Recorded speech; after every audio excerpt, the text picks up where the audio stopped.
This is Valley News Live at noon.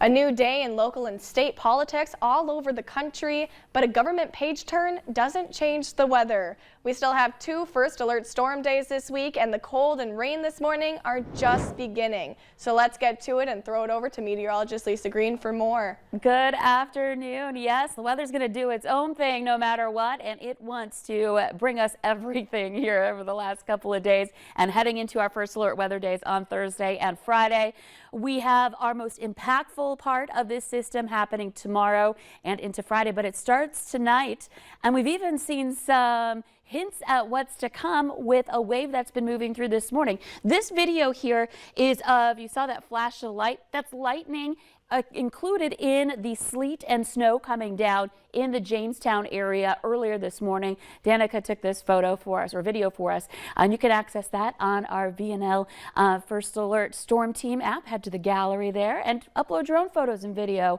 of this winter weather that we've been experiencing lately there. Here's a look at the latest. We've been watching it move from south to northeast, so a lot of the precipitation now is up in northwest Minnesota. I'm not seeing the lightning, so the intensity is down a bit on this, but we're still getting some sleet out there, maybe a little snow too, and some melting with the rain as well. And you can see right on our camera view here in Fargo, we've got some moisture that's been coming down. We're right at the freezing mark. So in these areas where we're at or below freezing, we've got to watch out for some icy spots on the roads.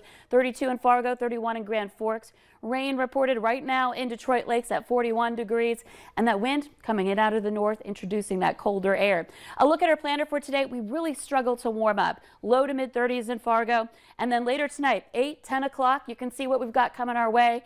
More chances for rain and more chances for freezing rain, and that will be the beginning of the major storm system that's coming our way. Here's the latest alerts starting late tonight. We're still under a winter storm watch, but I have a feeling in the next few hours this will be changing as the National Weather Service updates its forecast. I'm thinking we're going to be somewhere in this winter storm warning category and blizzard warning for some parts of the valley that aren't already in it. Jamestown already under that blizzard warning, down into Ellendale winter storm warning. So we've got a lot going on here in the next 48 hours. And when I come back, we're going to get into the details on timing. And of course, a lot of snow expected. We'll let you know where that's looking to be coming up in just a couple of minutes. Yes, lots to talk about later on. Thanks, Lisa. The Cass County Sheriff's race was controversial at times, but incumbent Jesse Johnner is the winner with an overwhelming 79% of the vote. He held off a challenge by Deputy Matthew King. You'll recall there was a controversy during the campaign when a group called Code 4 Media released information about some nude photos sent from a Cass County jailer to another deputy. King denied he was any part of that. North Dakota voters are also saying yes to term limits, 63% yes, 36% no. Measure 1 adds an article to the state constitution limiting lawmakers to 8 years each in the state, House, and Senate. The governor can't be elected more than twice. And measure number 2 in North Dakota goes down in defeat. 55% no, 45% yes. It would have legalized the possession and production of recreational marijuana in the state. Republican incumbent John Hoeven also won his re-election bid to the U.S. Senate from North Dakota.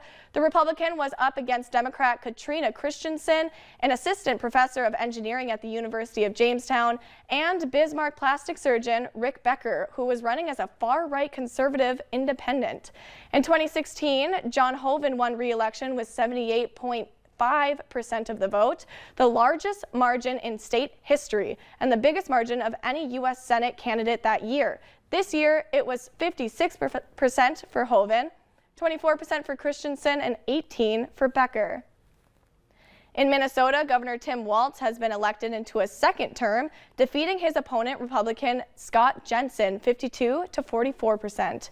Walz says Minnesotans saw the vision of optimism and problem solving for the state, which ultimately brought him across the finish line.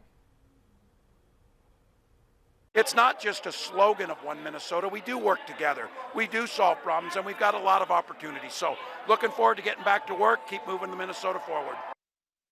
Governor Walz says the outcomes from the other state races will help decide which key issue will be tackled first. Going into the final days of campaigning, Real Clear Politics identified the matchup Walz and Jensen as a toss-up, with its averages of polling data showing Walz leading by 4.3 percentage points. Other election analysts predicted the contest would be a relatively easy victory for Walz. The Republican Governors Association last week donated $750,000 to a local political fund. Campaign finance records show, and the money is going toward an attack ad against Walz that falsely claims he said he wanted to defund the police. On Monday, the Democratic Governors Association also pumped $500,000 into Minnesota. Every one of you here has helped shape the conversation. And if it isn't for this time around, it may be the next time. But regardless, we cannot imagine not having that powerful voice that represents a movement. The two focused on issues of abortion rights, education, and Walz's response to the COVID-19 pandemic. In other Minnesota races, State Attorney General Keith Ellison is in a tight race with challenger Jim Schultz. Ellison is at just over 50%, with Schultz at just over 49%.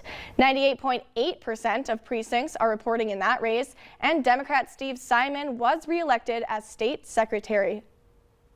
Perhaps the biggest surprise last night was in Minnesota State Senate race for District 4. Republican Dan Bomer was beat by political newcomer Rob Kupek. The final tally, Kupek 52%, Bomer 46, my bad. This campaign was tense, with negative ads pointing out alleged spousal abuse by Bomer during his divorce last year. These are just some of the races from this year's general election, but if you want to check a particular race or measure, we have all of the information you need to know online. Just visit valleynewslive.com or your free VNL News app and click on our election homepage. Well, new at noon, one house in Polk County has been destroyed after a fire broke out just before 7 this morning. The Polk County Sheriff's Office was called to a home in rural Warren. Officials say a single-story house was engulfed in flames. No one was inside at the time, and the homeowner was notified. The Minnesota State Fire Marshal is investigating the incident. Control of Congress is still up for grabs as midterm results continue to stream in. Coming up at noon, what's left to determine the balance of power. But next, we'll have your weather to plan your day.